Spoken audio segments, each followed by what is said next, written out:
ایک دو سوال ہیں یہ زکوٰۃ کے متعلق. ایک تو کسی بھائی نے پوچھا تھا کہ ماں باپ کو زکوٰۃ لگ سکتی ہے, اور اس کے ساتھ ہی انہوں نے پوچھا کہ ساس سسر کو زکوٰۃ لگ سکتی ہے, تو اس حساب سے بتا دیں تھوڑا سا. نہیں ماں زکوٰۃ جو ہے, دیکھیے زکوٰۃ نبی کریم صلی اللہ علیہ وسلم نے جو بیان فرمایا ہے زکوٰۃ کا نصاب, پہلی بات تو وہ نصاب کو مال پہنچ جائے, اور پھر زکوٰۃ جب انسان دے تو اس کے مصارف جو ہیں, جس طرح زکوٰۃ نکالنا یہ فرض ہے, زکوٰۃ ادا کرنا فرض ہے, اسی طرح زکوٰۃ کو اس کے مستحقین تک پہنچانا یہ بھی لازمی اور ضروری ہے.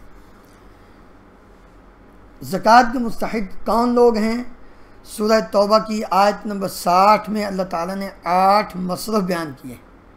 8 مصرف, 8 قسم کے لوگوں کو زکوٰۃ دی جا سکتی.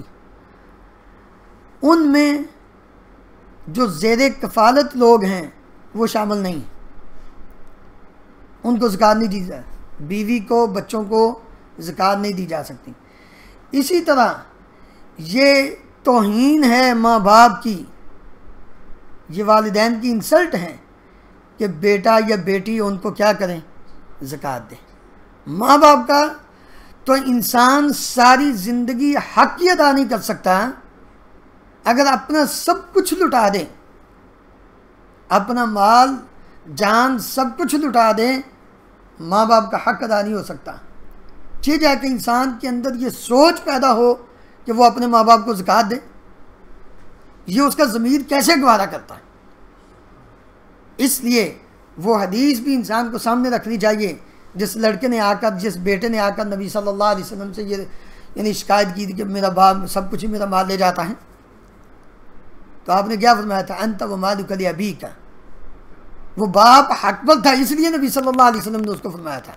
باقی والدین بھی وہ اتنے جاہل نہیں ہوتے, الا ماشاء اللہ کوئی زیادتی کریں اپنی اولاد کے ساتھ, وہ ایک الگ بات ہے, ورنہ عمومی طور پر والدین اپنی اولاد کے ساتھ پیار اور محبت کا معاملہ, ان کی یہ کوشش ہوتی ہے کہ اولاد کا مال ضائع نہ ہو.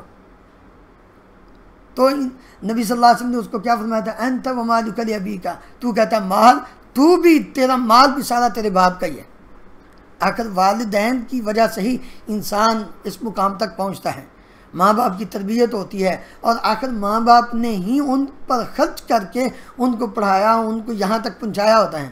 اور اب اگر وہ شخص اس پوزیشن میں ہے تو وہ انسان کہ ماں باپ اب وہ کمانے کے قابل نہیں ہے, وہ اس سے لیتے ہیں. میں کہتا ہوں اگر وہ نہ بغیر پوچھے بھی لے جائیں تو اس کے دل میں ذرا برابر بھی ملال نہیں آنا چاہیے. کیوں؟ والدین کافر ہوں تو ان کی خدمت کرنے کا حکم ہے, زکوٰۃ ان کو بھی دینے کا حکم نہیں, زکوٰۃ ان کو بھی دینے کا حکم نہیں. ویسے ان کی خدمت کرنے کا, ان کے صلہ رحمی کرنے کا, تو مسلمان والدین کو کیسے زکوٰۃ دی جا سکتی؟